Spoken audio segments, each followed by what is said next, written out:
Jaina isanay kamandumay jay kalwakan du samay tay palwakan ye na ho han ye jay kamuwa sanday dongan jay kambanway kaya tumahumya toneo. Hello, everyone, and welcome to Earth Warrior Rising Ignite Spirit Within and Embody the New Paradigm of Self Mastery.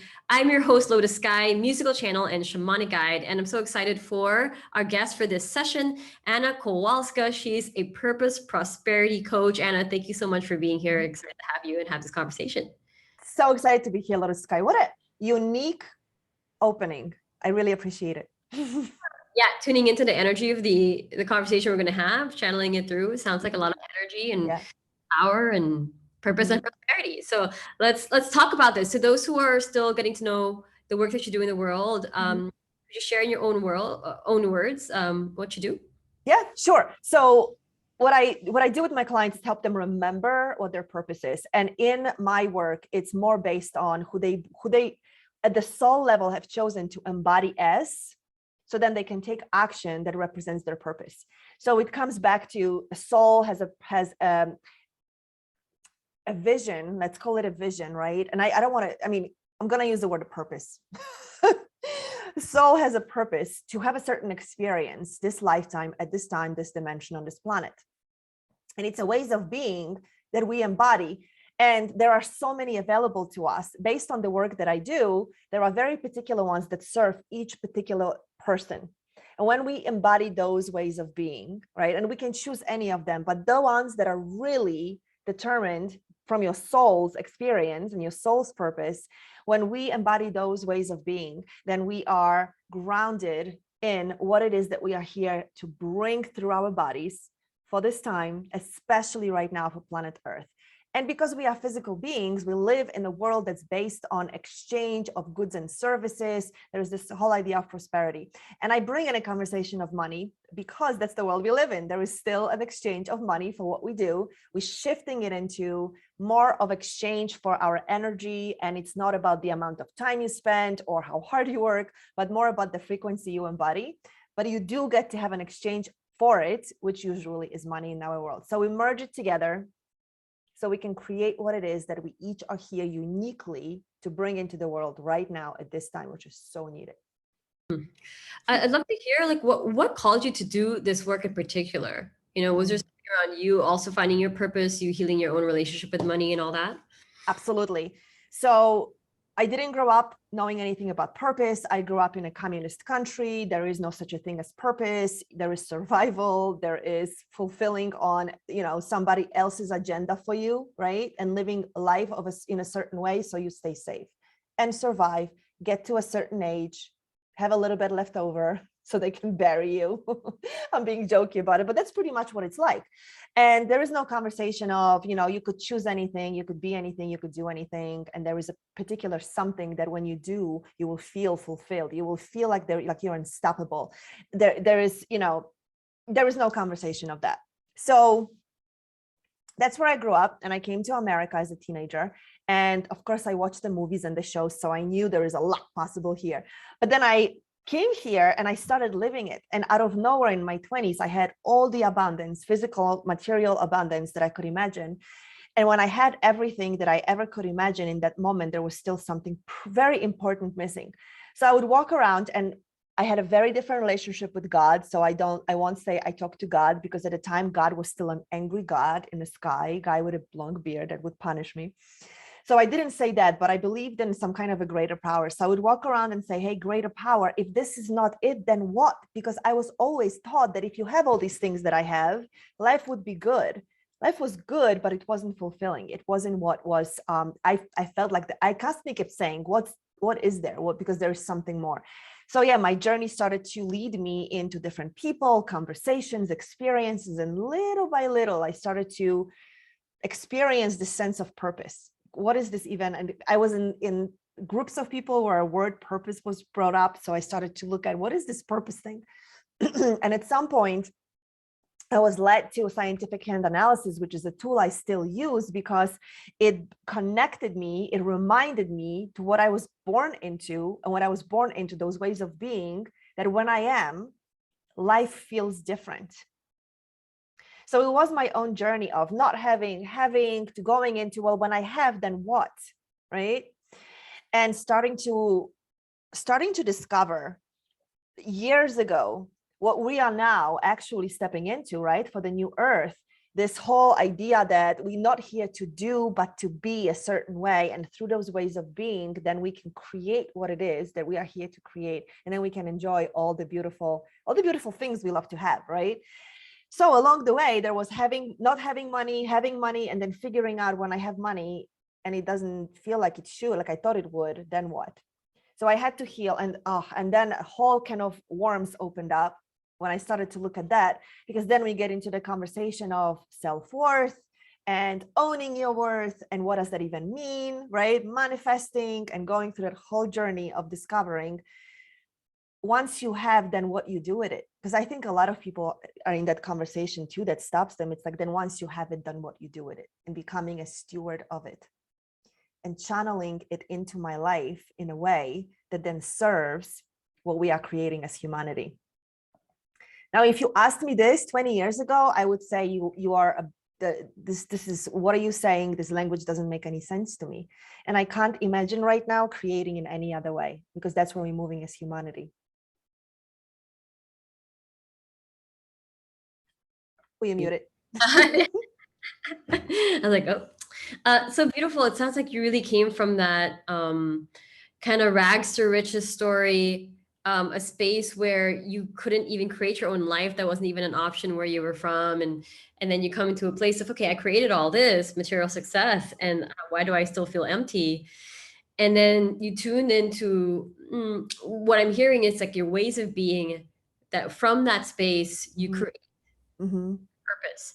Yeah. And I'm curious for you, what are your, I know about ways of being because we did leadership. Right. Yeah. What were your ways of being? What was the ways of beings for you as your purpose you're living? Yeah, absolutely. Powerful, passionate, creative. And none of that resonated with me at the time. I had a definition of power that was power over, right? Authority, somebody having a power over you. If you are powerful, then you are mean, then you are showing up in a certain way where you punish people. Like that was the relationship with the power that I had at the time. So when I found that out, I was like, ooh, I don't want to be powerful, which I know there is still a lot of conversation of people who are awakened and still struggle with this whole conversation about power, right? Yeah. Powerful was one of my words too. And the like, what does that mean? What does that truly mean? What's the right relationship to power? And because it could have like negative connotations, or a very dominant or low masculine, like absolutely thing. Yeah. And so powerful, passionate, creatives. And so, when it comes to these ways of being that you have claimed for yourself as your purpose, it sounds like what I'm hearing is that your purpose is not this singular thing that you're doing. It's not like I am meant to be a dentist. I'm meant to be a teacher. Like that's my purpose. I totally agree with that. Yeah. I think people are really obsessed with finding their purpose. And I think that individuals that sell finding your purpose in that way of like, what is that one thing that I'm meant to do and pour my whole heart into, and they can discover that in, I don't know, 3 months, 6 months, 1 year, are in for great disappointment. Because this is my opinion. I mean, some people may differ. Agreed. So all the purpose, coaches there, no offense. And I know, Anna, you're a different purpose coach. But it's like, you're not just meant to do one thing. The way that you express those beings can evolve, I've always tuned into, when people think about what their purpose is, what they're meant to do in the world, I always tell them, kind of similar to what you're saying about being. It's like, what I say is, what I would share around this is, live life as richly as you can and do the things that are most exciting to you, because that's ultimately what your purpose is. And when you are living in that nectar of divine bliss and what that means to you, you're naturally going to do the things that are most authentic to you. It could be 1, 2, or 3 things. It could be this for a few years, and then this for the next, and this for the next, and it could repeat. And that doesn't matter, that part doesn't matter. That's a side effect of you being present in who you really are in the moment. And that's your being. And it goes back into the word of being. So from the space of powerful, passionate, and creative, how did that lead you to what you ended up creating from that beingness?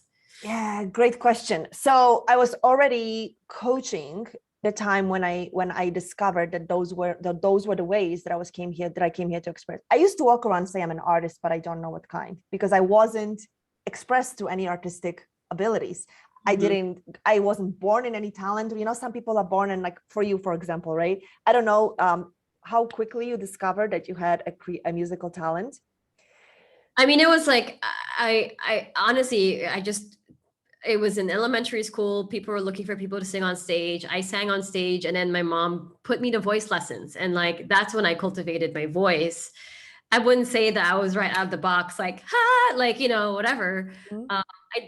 My grandfather loved to sing, and my grandmother was a very good singer. Not professional, just like karaoke, because that's an Asian thing. But yeah, I mean, anyway, that's to answer your question. Yeah. So pretty early on in life, there was an awareness of you having a talent.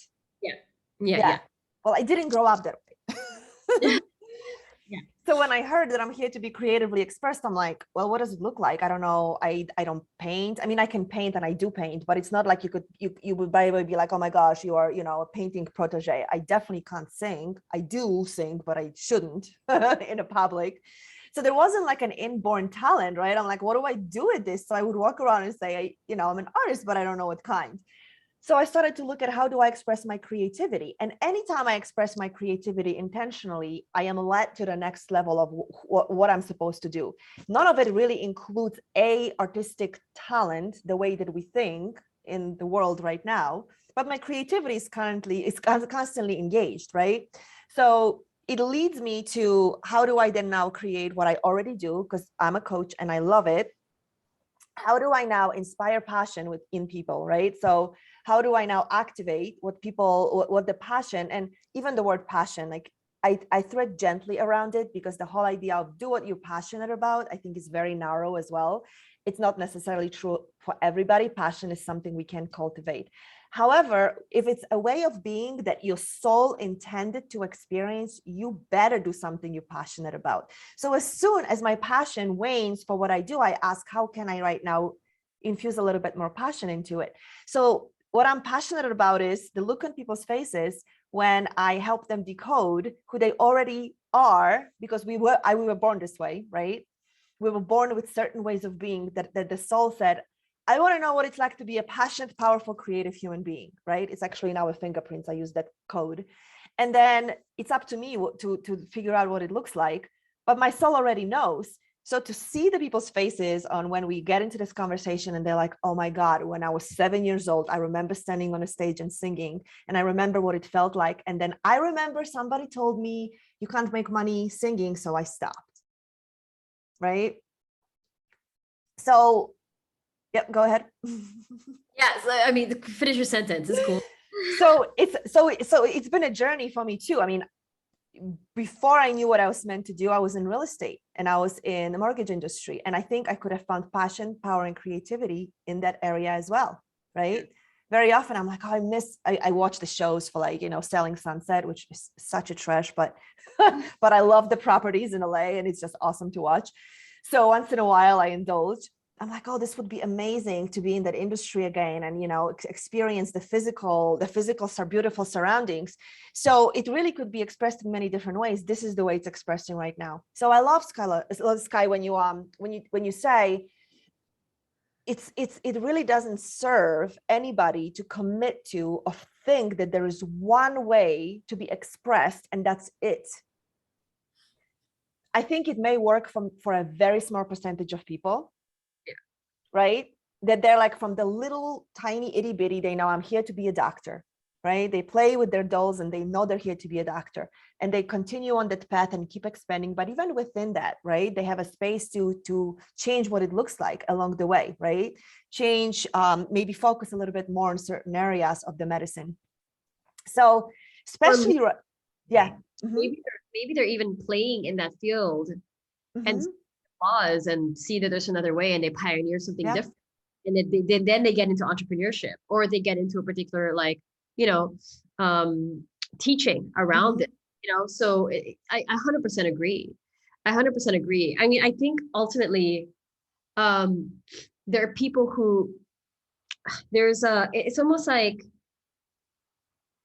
yes, there are people who maybe have a level of awareness of what they decide that they want to create and who they want to be, especially things that are, I don't know, you want to be a priest or a monk or whatever. And even then we see people shifting. I think Absolutely. here is the understanding that each individual has the unique way that they can create something. And it's interesting because when I think there are certain tiers or blockages and that prevents people from choosing, like, or following through with something that's very unique to them. Mhm. So they're looking at the options that are pragmatic. They're looking at the needs that they have right now for themselves and for their family. They look at what's, I guess, paying well, or what's an Yeah. easy out, What's easiest, acceptable? most acceptable, like, just really misorient. They're just totally misoriented to life, and what motivates them, and what's driving them to make certain decisions. But the interesting thing about this, and what I really appreciate about the world and in life, is that everybody has that artisan within them, in the way that they do what they do, that they enjoy doing, and I think when you're tapped into who you are, those ways of being, right? Powerful, passionate, creative, or devoted, loving, those kinds of ways of being, those energies bring you closer to who you are. And from that source, the inspiration. But even going beyond that, when you go with that inspiration, I would say that there's not one same baker, for No, example. no.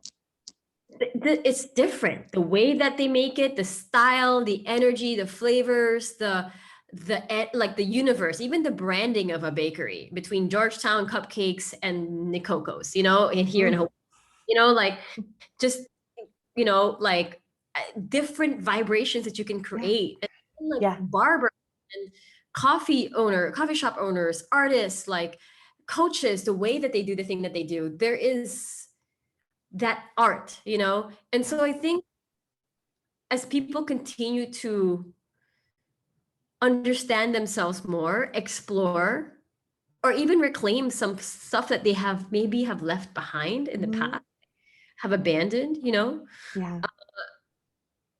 you'll see, because I truly believe that everybody has that unique gift 100%. offering. I Mhm. even see this with mothers where their primary role is to be a stay-at-home mom, and that's what Mhm. ultimately drives them. At the end of the day, I've seen, like, when their kids go and graduate, and they go to college and they're out of the house, and your role as a mother is gone, and they have a shamanic death about it. Like, I see them Mhm. become artists and have Mhm. their first show. Like, I've seen them supporting other mothers in whatever, some kind of transition with their children. I see them following that calling. And Yeah. I mean, the reason why I'm sharing this is I think it's just so important for people to understand, that there's not just one track to success. I mean, for me, Mhm. you grew up being like, you serve the higher leader, Mhm. and you do your thing to survive. And Yeah. I had the thing around survival, but it was like, you you choose the highest path to success, doctor or lawyer, business person, marrying a rich person, whatever, that will take you to the most amount of money, the Mhm. fastest amount of time, and with the Mhm. greatest level of, like, respect that you can get, which will help you get power. And that was the track that I was on. And I think people have all kinds of blockages of why they can't follow their unique path. Mhm. Having the level of sincerity, like honesty within themselves about what's actually really in the way. Mhm. What is really preventing me from accessing this? And what do I get to believe instead? That Yeah. will Yeah. open up for me. Absolutely. And as we speak of this new paradigm, that's exactly where we are right now, right? So this is not a mystery to anybody, I'm sure, that's watching, that, things are falling away and things are changing, right? The jobs that we held up until now, so many are disappearing and many more will. Even the jobs that we held that were represented to us as the safe choices, right? Be a nurse, it's a safe choice. Well, over the last 2 years, it actually hasn't been a safe choice at all, right? So the many nurses have opted out of that possibility. So where we are right now as humanity, where all these things that we have learned to earn a living through are falling away, what's happening is exactly as what you just said so beautifully. Really getting honest with yourself and removing all the ways that you have made not okay to do or be a certain thing, right? To express yourself in a certain way and bring something into the world. I promise you, there is always somebody who's willing to pay for the thing that you are here to bring when it's yours to bring. So what I teach, one of the things that I teach is, and I'm sure you're familiar with this, Lotus Sky, you cannot have an idea, and I truly believe it. If it's given to you when you are truly aligned with who you are given a vision, an idea, something wants to be birthed through you. There are already people waiting for it, because the way that we work, that the universe works, is that there is a desire of an expression. And when you have a desire to create it, there is somebody who has a desire to experience and receive it. It's the only way you could get it. It doesn't just exist for no reason. So speaking to a purpose, right? Every single one of us is born with one, and for one, there is no way that it couldn't be. So as we get an idea, our purpose arises through us, the thing that we are here to birth, to create, automatically it comes with a group of people, and there is no design around how many, but it already automatically comes with a group of people that are already alive, that are waiting for that thing. They may not know it until you tell them you have it, but they're already waiting for it, right? So to me, there is this a level of obligation, especially right now, where we are as humanity in this beautiful opening, evolutionary process that so many claim we've never been before. And it's this like visioning of the new earth. That's exactly what we really must be standing in. What is it that wants to be birthed through me right now? Not 5 years from now, not when I'm ready, but right now, what wants to be birthed through me that people are already waiting for, that I can deliver right now. And whether it's a product, a service, an offering, an experience, doesn't matter, whatever it is. It is birthed through you, the idea. It's nothing until it comes through you and you give it breath. And then the people who are waiting for it, they might find it through somebody else for sure. But what if the thing that the way you offer it is required for them to keep going on their journey? Because the experience of it is what they require to step into the next step. So I held it in the sacred space of almost obligation, that if we awaken to, I'm here to create something, to birth something, and I feel it and I have a sense of it. I'm afraid of it because it's unacceptable by my environment. My parents would hate me. I can't make money with it. I don't know how. That's belief too. If we give into this conversation instead of what it is that we are really here, that's calling for us to birth, then we are depriving the people who are waiting for it from the experience of that through us. Right? It's kind of the law of duality in the universe. With every problem, there's a solution, and even sometimes more than one. If there's someone to create, then there's someone to receive what you create. It is just what it is. It is so, and which leads us to the discussion around prosperity, right? Around purpose and prosperity. So what would you say to individuals who are like, what I have to offer, like I don't think people will value to pay it. Maybe they'll appreciate it, like they'll want it, but maybe the value that it is, the value that it offers, like the value that they see it to be, it's not enough for me to make a livelihood, or this thing that I do, like I don't know if it can be monetized, so I'm doing something else, I don't know, working this job and then like doing this on the side to support it. What would you say to people who have kind of that perspective? Yeah, based on what do you say that? Based on what do you say that, right? because it's going to be either based on your own experience of how valuable this is. And this is where we tend to go to, especially in my experience, creative awakened people, mystics, right? Healers, we tend to discount the value of the frequency of what wants to come through us, right? So especially when it comes to art, when it comes to healing, right? So there is something that I talk about a lot is your frequency is your currency. The level to which you value what's coming through you and yourself is the level to which you will then project that into the world, and the people can then see it that way or not, right? So if you think it has no value because it's easy for you, or nobody would pay for it because somebody told you, or you've seen it that way, or up until now you have no evidence that people want to pay for it because you just haven't seen it, right? Then that's exactly how you're going to walk around and you're going to present. Even if you dare to present, it's exactly what you're going to get. You're going to get nothing, or people trying to discount what it is that you are offering. Now, when you do all the work, because it does take work, and I know you know it, right? It takes vigilance to unwind all the stories, hours, generational, environmental, societal, right? It takes something.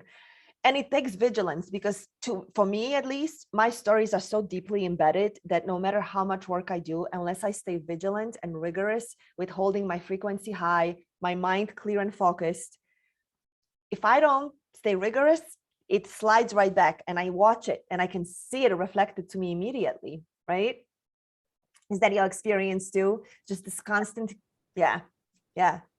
So it's knowing that the way that you hold your creation is the way your creation will be received, is the way your creation will then flow back to you what it is that you are willing to receive for it. I love to share it because there's that's a powerful question. Based on what? Because when you can look at a based on what, that's where you can start to detangle. Because it could be people. Based on what? Maybe it's too easy for me. And then that means if it's easy for me, then it means generating income means that it has to be arduous, and we need to heal that. Yeah. Ooh, big one, right? This is a big one for me because there are things that just so easy for me that other people are so challenged by. They don't know what it feels like to have that connection.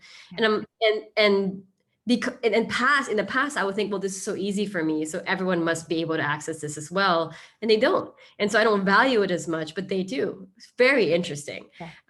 The other aspect you mentioned too around like people will devalue this, or they don't value it, they haven't valued it before, are not your people, Right. they're not. Yeah. And I've seen this many times because I mean, I don't know, like it's reality is what you make it, right? Absolutely. What you just shared about the level at which you value your, what The you creation. create, what you're offering, is a level that you project it out, is a level that people can receive it. This is why there are some coaches that teach very basic things, very basic meditation techniques, and have a big following, teach very basic thing, big following, big success, big, whatever, big income, because they value it so much, and they're so in touch, and they're so enrolled in The value of it. yeah, and and honor it. They respect their channel. They respect it. Yes.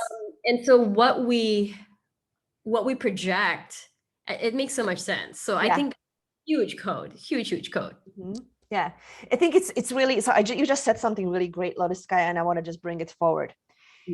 If you start owning how sacred, precious, and special this energy that comes through you is, how valuable, and I don't mean money, but it eventually turns into money, but how valuable this frequency, when you allow it to come through you, how unique we each are, right? How unique we each are, and what it takes to become who you are, physically represented on the planet Earth at this time, this dimension right now, being willing to channel this energy through you, whether you know it or not, you're already doing it. But when you start valuing the sacredness of it, start valuing the time you put into it, start valuing what it takes to be who you are on a regular basis, to channel it in a way that serves, then all of a sudden you really cannot, you will never, I challenge anybody who doesn't believe this. You can't undercharge or do something for free when you start realizing the sacredness of the energy that flows through you and the sacredness of the exchange of the energy, right? And I know this is such a simple, I used to think this is such a like a sleazy technique. When somebody pays, right? Go ahead. Is something coming up for you? Well, it's an interesting thing because I think people get sincere insights and inspirations and then they knock it down. Yeah. They get like, oh, it'd be so wonderful to do this thing, but and it's like one of the Bashar shared the 5 forms of abundance, and I won't list all of them, but one of them is inspiration. It's a form of abundance. Yeah. There's actually a lot of people that don't feel inspired in their lives. They're clocking in. They pay to get inspired. A lot of people pay to. They literally pay to get inspired. So it's so funny. I'm sorry. I'm so sorry. Yeah. This is funny. They pay to get inspired. So when you get the inspiration, it's a gift from God. Yep. And so the insight, the idea, the channel, the inspiration, it's so valuable. And I see people that just let it go. Oh, that's great. Wouldn't it be awesome? And it dissolves. It dissolves and it fizzles out and it's sad. And so the more people can really cherish the insights that they get, like really, really cherish it, that this is something, this is something that's given to you, that is you, that's an expression that wants to come through to you. My gosh, like that's a shift in perspective that you get to honor. There was a saying with the book Big Magic, and I forget who wrote this one, but she shared that you have it, it's amazing. You get these beautiful ideas, there are these ideas and inspirations that come, and it's looking for like a host, it's looking for to go through. And if you don't follow it, it's going to find someone else. I'll tell you a story. In college, I really wanted to learn software engineering. I didn't learn it until years after college. But I was in pre-med. But I bought a coding book and I really wanted to code apps. I want to code apps. I want to make apps. I want to make apps. I want to make these like experiences. Now there's so many, but there was one that I was really, I got the idea. It's like, wouldn't it be great if I could, everyone's doing business cards, because this was college, like 2012, like it's a long time ago. Yeah. Gay marriage wasn't legal then, but I was like, it would be great if you can take a picture of a business card so it can like pull out all the data of it and save it mobily. So I don't have a load of business cards trying to look for this person that I got info from, because business cards were so popular then. Yeah. And I was like, okay, I'm going to need to, learn how to build this app. I want to build it. I think it's going to be so helpful. And I did it because it was a solution I wanted for my life. And then I got caught up in my studies, my pre-med studies, because, I was supposed to be a doctor. So I left that aside. What happened is that I think maybe 2 years later, there was an app called Card Munch that did that. Took a picture of it, it scanned it, and blah, blah, blah.